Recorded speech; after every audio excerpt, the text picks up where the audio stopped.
Amici bellini, scusate il ritardo, perché ieri tanto lavoro, meno male, e oggi mia moglie mi ha portato in giacca a comprare cose, quindi non... Però mi ero svegliato con una notizia e sono ritornato a casa con un'altra, quindi parliamone.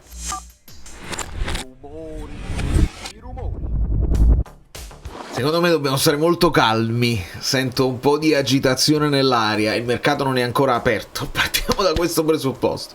Benvenuto di Official Retro Time, e quindi torniamo indietro. Ringrazio tutti quelli che si sono iscritti sempre, perché siete incredibili, anche quando non c'è niente, anche quando mi invento nomi che non sono stati fatti, come nel video di ieri. Grazie. E vi chiedo un like per la calma. Questa volta serve un like per la calma, semplicemente perché arriva Di Marzio e dice il Napoli chiuderà, sta per chiudere, hanno preso l'accordo, adesso leggiamo le parole che ha usato, con Lucca, con l'Udinese per Lucca. Ok.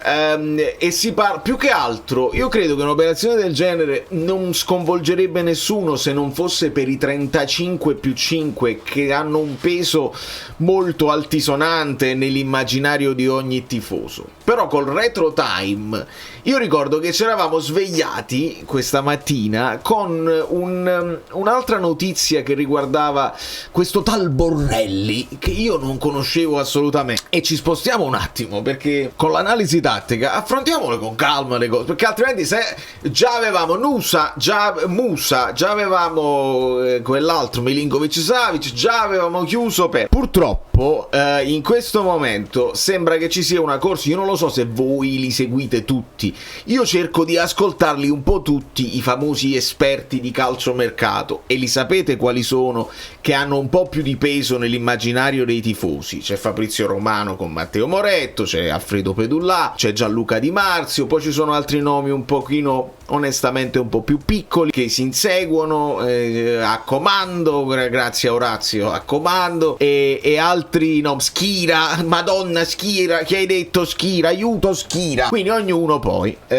porta avanti un discorso, si litigano tra di loro, si azzuffano, dice questo l'avevo detto io, non hai citato la fonte, poi subito dopo lo stesso riporta una notizia portata da quell'altro come anticipato nel 1980. Di conseguenza mi sembra che ci sia una corsa a voler essere il primo ad aver detto una cosa, anche quando effettivamente si sta ancora... Probabilmente le voci, i nomi sono anche veri, le trattative, i sondaggi, SSC sondaggi esistono, ed è giusto che il Napoli sia pronto, nel senso che magari hai puntato un obiettivo, quell'obiettivo non va in porto per qualsiasi motivo, non trovi l'accordo con il giocatore, non trovi l'accordo con la squadra, tu devi essere subito pronto con un altro profilo. È proprio quello che devi evitare, quello che si è fatto a gennaio. Però a gennaio si è fatto l'errore di perdere un po' di tempo su alcuni profili, probabilmente, o forse volontariamente. Questo però è un altro paio di maniche,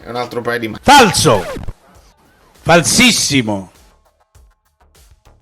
L'importante è non fissarsi, e purtroppo quando esce un nome come Darwin Núñez è normale che tu ti fissi e dici io voglio a questo qua. Cioè, se il Napoli ha questa possibilità e il ragazzo pare che sia convinto, come se poi l'avessimo sentito no, è normale che qualsiasi altro nome non ti convince. Però se il nome è Borrelli a 0 euro, tu dici vabbè, è così. Ma se il nome è Lucca a 35, ovviamente tu dici ne metti altri 20 su Núñez e ti vai a prendere Núñez, come se quei 20 uscissero da chissà da dove devono uscire.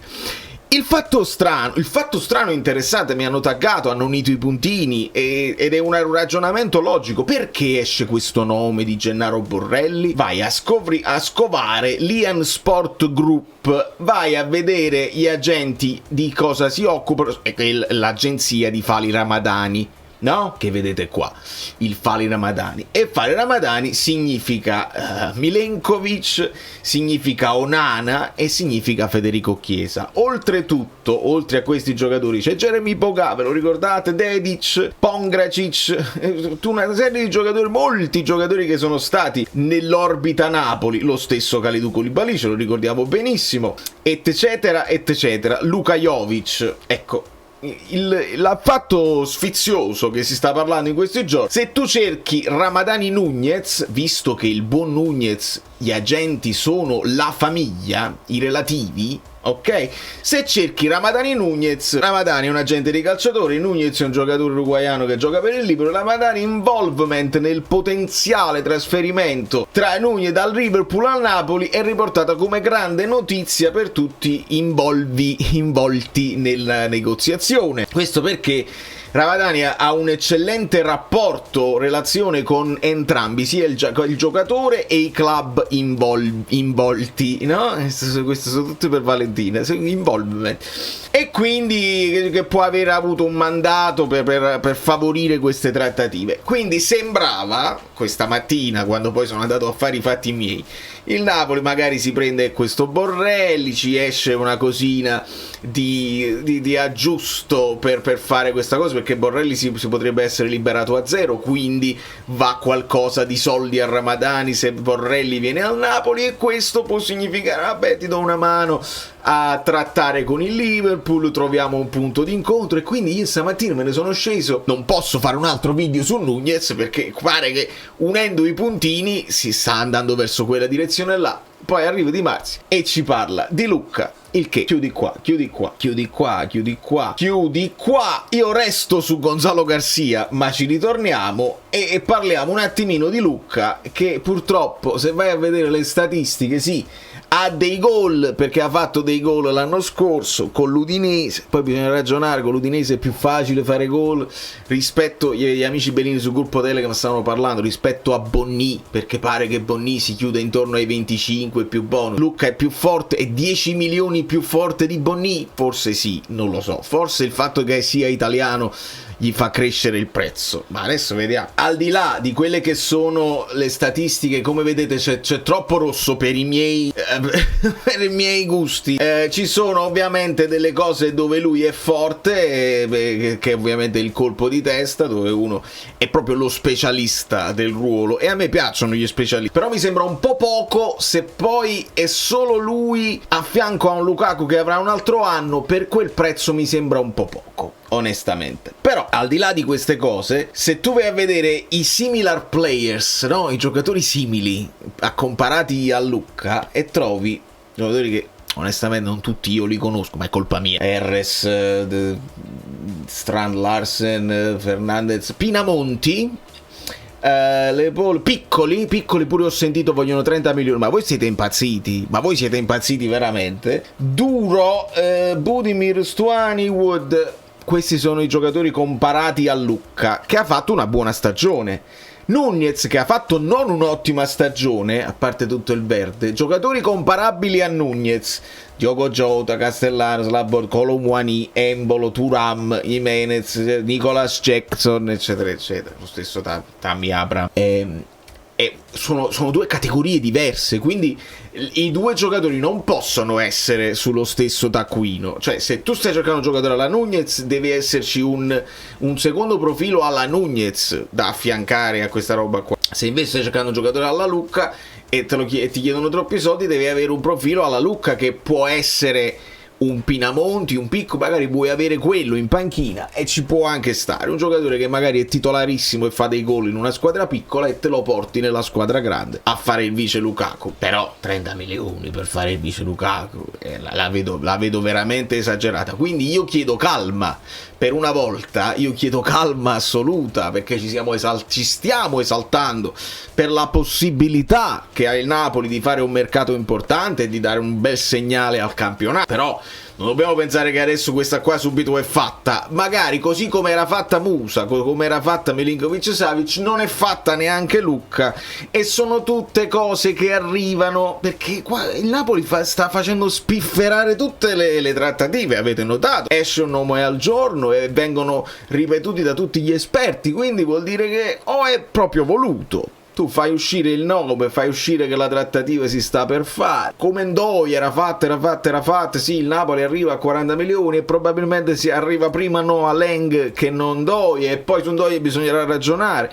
come bisognerà ragionare su Beukema e tutti gli altri a seguire. Quindi io direi di stare un poco calmi, di non andare subito nella paura e nell'escandescenza. Oltretutto fare i conti in tasca alla nostra società ci sta, perché siamo stati abituati così al valore del denaro, insomma, senza sprecare soldi eccetera eccetera, ma passare addirittura dalla cattevucatura, devi spendere, stai spendendo troppo, fermati, non comprare nessuno, spendere questi soldi. Pure ci deve essere una via di mezzo, dobbiamo lasciar fare a chi ha saputo amministrare finora senza andare in malora, e dobbiamo, secondo me, da tifosi semplicemente valutare le capacità tecniche. Ci saranno giocatori, attaccanti un po' più forti di Lucca per quel prezzo complessivo di 35-40? Secondo me tanti. Secondo me ce ne sono tantissimi.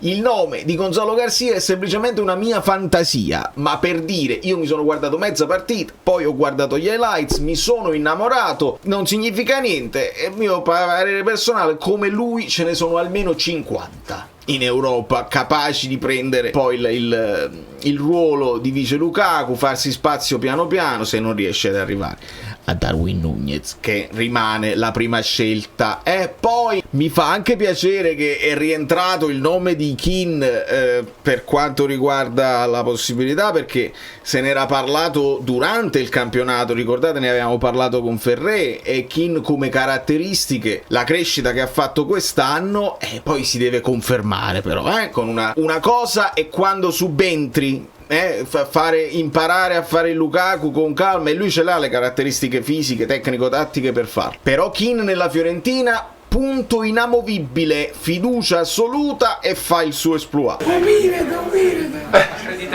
Sembra quasi che sai, poco. Allora, serve anche un profilo che sa come gestire il minutaggio, sa accettare il ruolo, quindi è una cosa delicata, e secondo me il Napoli non prenderà decisioni affrettate, specialmente se si tratta di 35-40 milioni. Non sono bruscolini, anche se teniamo i sigari. Da New York, Valerio Fluido è tutto, vi abbraccio e vi bacio, e domani con calma, il contenuto con più calma che fa capere, calmiamo.